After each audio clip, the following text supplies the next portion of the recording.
wahum yahsabun annahum yuhsinuna sun'a. Artinya mereka menyangka bahwa mereka membaguskan usaha mereka.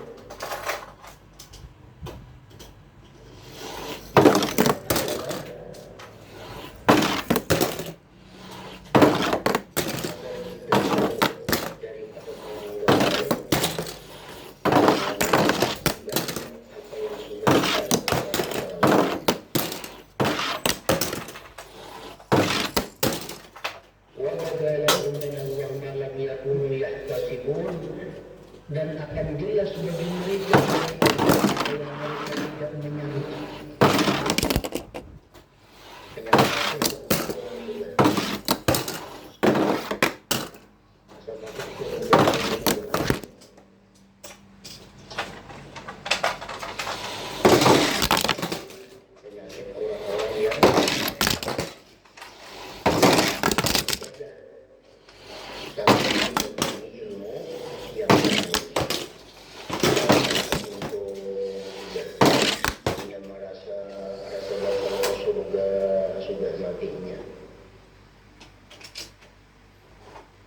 Ternyata di akhirat kainah dan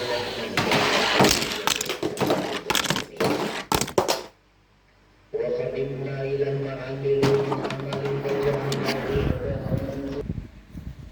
Nah, jadi kita dituntut bukan hanya wajib belajar supaya amal itu diterima, supaya amal itu sah, tapi kita wajib juga belajar kayak apa amal itu supaya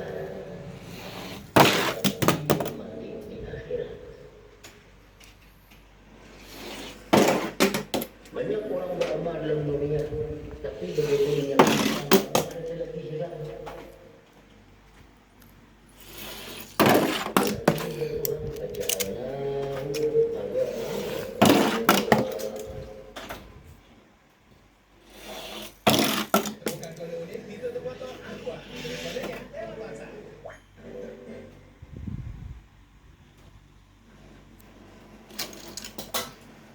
apa menyebabkan amal-amal. Ada orang menyesal beribadah dan baik. Contohnya ini manusia melaksanakan ibadah, melaksanakan diberi makan di sekolah akal, diberi pakaian, diurusi sampai di ulama. Sekalinya si orang diurus ini kada tahu-tahu lagi lawan seorang, kada tahu-tahu lagi sudah subi meminjam punya aja kada mau minjam ini. Ada anak kita gaduh, kita digaji, dipelihara, disekolahkan, pakai tinggal apa? Dipelihara, dididik, diberingatkan di rumah, sampai berhasil, sampai jadi orang kaya. Begitu jadi orang kaya, mendidik anak yatim piatu, memelihara, memberi makan, menyekolahkan, dia berpahalanya di sisi Allah. Tapi kalau ini dewasa, nama gaduhnya anak minjam barang, tapi dia meminjam duitnya. Motor sudah pakai, motor sudah pakai juga. Lalu si orang menyesal.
menyenangkan ini adalah orang ini sudah mati ternyata habis sudah pahala 30 tahun lagi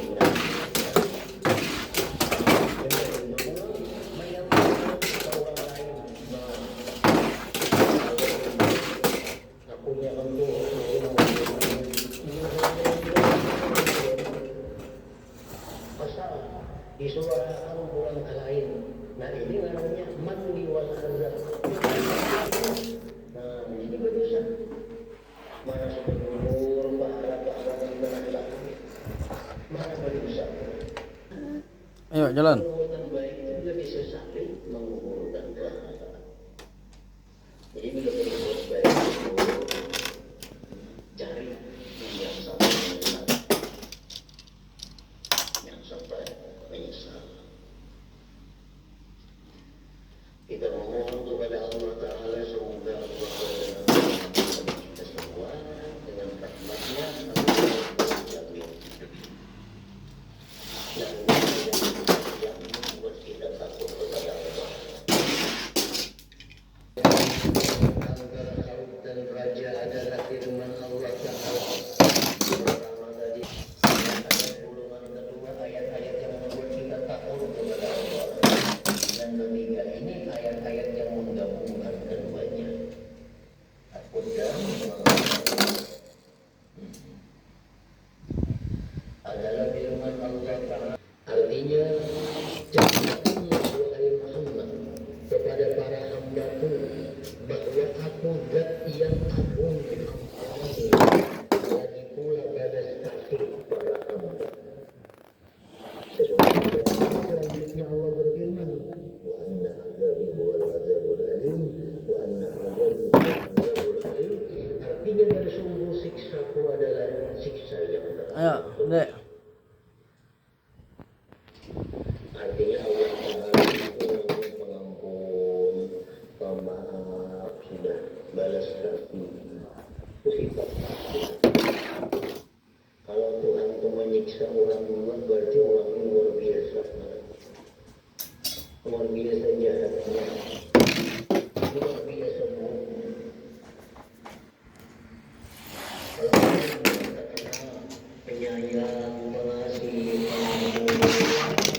orang kenal sekampungannya sendiri.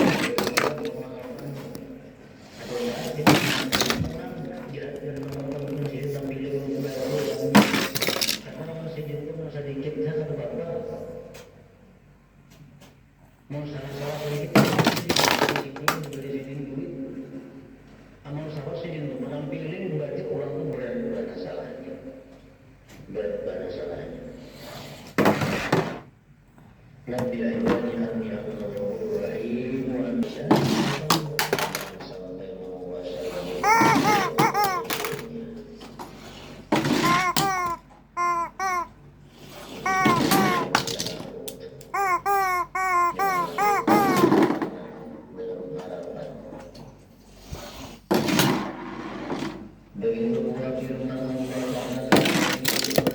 artinya Allah adalah zat yang sangat keras siksanya.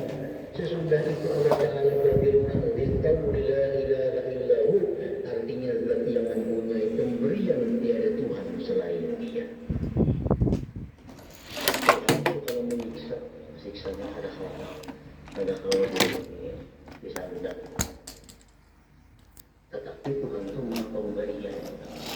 Jadi ayat seperti inilah yang bisa membuat kita terus menerus dalam taat kepada Allah. Ayat-ayat seperti ini yang membuat kita bisa melawan nafsu kita. Yang lebih menakjubkan lagi, firman ini dimaksudkan agar kau jangan sampai menguasai diri engkau sama sekali. Yang lebih menakjubkan lagi ialah firman Allah, wa yuhadzirkumullah nafsahu, artinya memperingatkan kalian terhadap siksanya. Lalu disambung wallahu rahufun bil ibad, artinya Allah balas kasih kepada para hamba. Allah mengingatkan takut kepada Allah dan Allah mengasih kepada hamba. Kita disuruh takut kepada orang yang maha pengasih, bukan disuruh takut kepada orang yang maha perkasa. Yang lebih mana ketakutan engkau tidak menghilangkan hati engkau sama sekali, sehingga firman itu menakut-nakuti, tapi berada dalam pemberian keamanan dan menggerakkan, tapi terkandung dalam menjalankan. Sebagaimana kalau engkau mengucapkan, apakah engkau tidak takut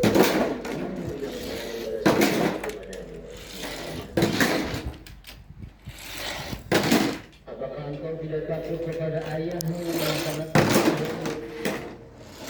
apakah engkau tidak takut kepada pemimpin yang pemurah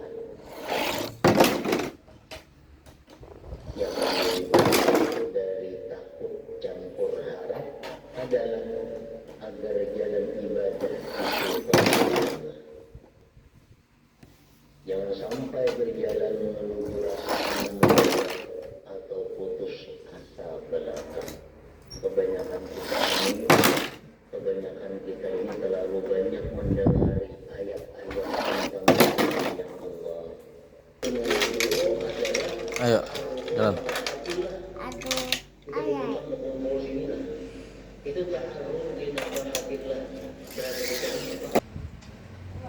Nah, jadi jangan pas kita turun pas situ Allah memberikan hidayah. Tapi ya kita tidak pengajian, sudah pengajian. Mendapat ulang itu bagus, boleh kalau ada kalau makanya. Mungkin dia angka 90 kali yang mendengar hanya Tuhan memberi hidayah. 90 kali dalam pengajian ini bisa hanya itu aja. Nah, hanya dapat hidayah, hanya dapat kali. Bisa terjadi, bisa terjadi. Jadi jangan menganggap kalau kau makan juga mau sekali, kalau kau makan bisa kena kali yang kedua mendengar bisa makan. Nggak sama ini aja. Gimana bisa kita apa amalan ibadah yang kita namanya baca kitabnya baca betul. Jadi besok baca mulai kita tentang kalau menggawe itu baca atau besok kita baca ulang kali 2 kali sehari baca kayaknya ada hidayah Tuhan datang berkat ilmu itu berkat pengarangnya ke orang wali. Nah akhirnya kita bisa mengamalkan itu ibadah yang kita belum mengamalkan tadi. Kita juga bangga berapa juga mengamalkan. Nah ini jalan kiri sebenarnya jalan putus asa dari kata rahmat Allah. Semoga Allah menjadikan kita semua sebagai orang-orang yang mau berpikir mengenai peringatan Allah yang bijaksana kita dan mengamalkan dengan rahmatnya, karena Allah adalah Zat yang mulia wala haula wala quwwata illa billahil aliyyil azim. Pokokkan Allah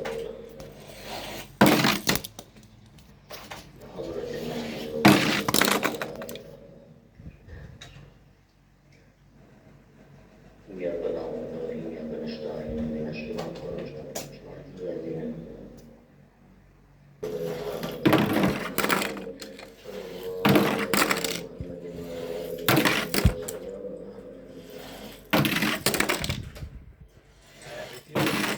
website itu mahal, harus belajar sendiri dari nol.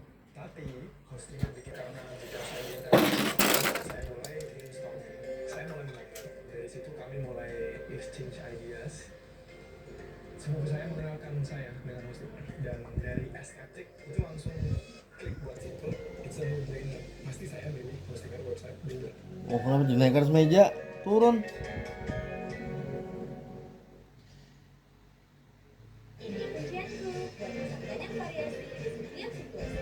Turun. Allah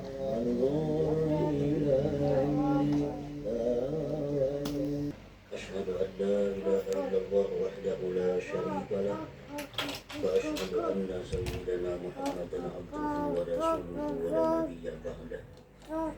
اللهم صل وسلم وبارك على سيدنا محمد منبع العلم والمعرفة وعلى آله وصحبه. Alhamdulillah, syukur kehadirat Allah Subhanahu wa Ta'ala yang mana pada malam ini mengumpulkan kita kembali bersama-sama para sahabat, zuriyat dan pengikut beliau sampai hari kiamat.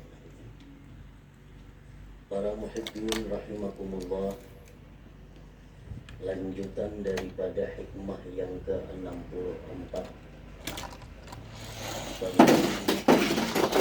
seorang murid terhadap Allah Ta'ala, terhadap Rasulullah SAW, terhadap gurunya dan terhadap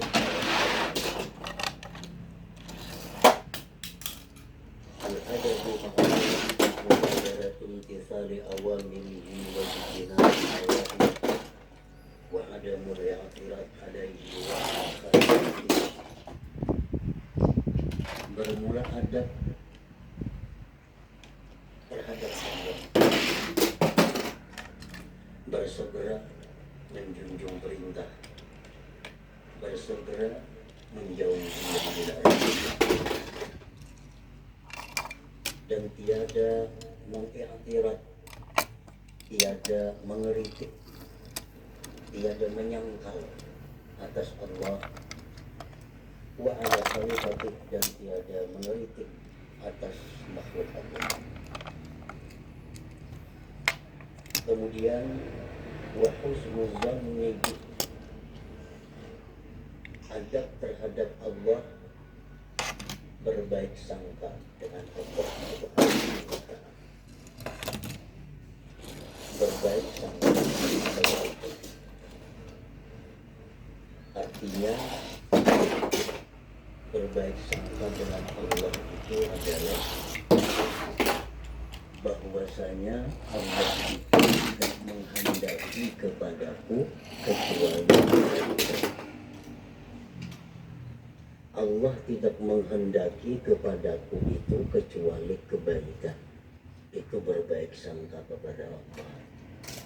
Apapun yang didatangkan Allah kepada kita, maka pastikan bahwa Allah berkehendak baik kepada kita. Allah mendatangkan nikmat kepada kita, maka kita tanggung, kita sikapi apa yang datang kepada kita bahwa ini adalah Allah menghendaki, jadi orang yang bersyukur kepada. Nah, ini baik sangka. Allah mendatangkan musibah kepada kita. Oh, ini Allah menghendaki aku jadi orang yang sabar atas musibah. Itu baik sangka kepada Allah. Allah mendatangkan kepada kita maksiat sehingga kita melakukan maksiat. Kita sikapi bahwa Allah menghendaki aku orang yang bertobat. Bertobat kepada Allah mendatangkan kepada kita taat. Oh, ini Allah menghendaki aku mengingat taufik dan hidayah.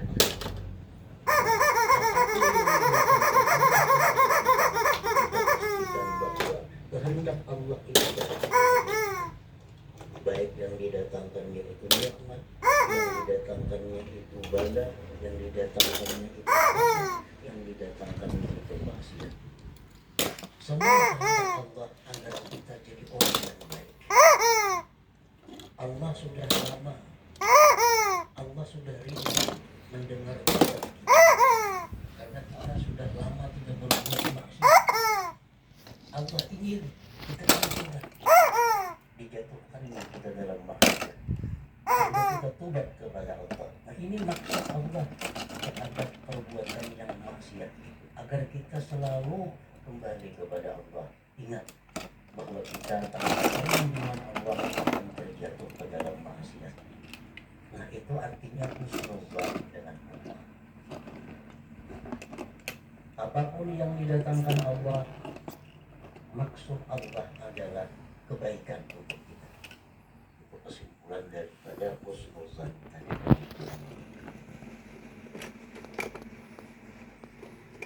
Jadi kada perlu misalnya kita umpamanya diberi Allah musibah.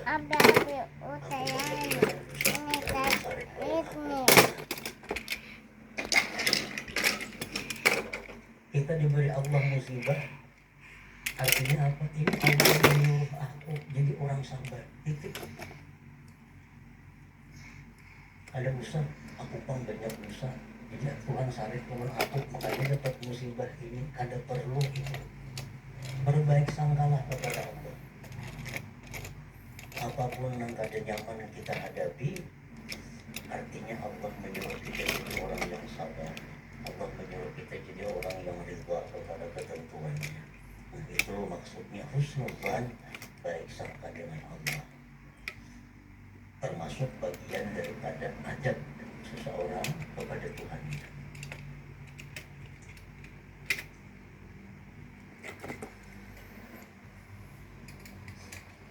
Wathiqatu biwa'di, termasuk adab seseorang kepada Allah, percaya dengan janji Allah. Jangan ragu-ragu dengan janji Allah. Apa yang Allah janjikan dalam Al-Quran, apa yang Allah janjikan lewat Rasulullah SAW, itu pasti. Jangan ragu-ragu. Kalau kita ragu-ragu, berarti kita sudah tidak beradab kepada Allah. Sudah ada beradab dalam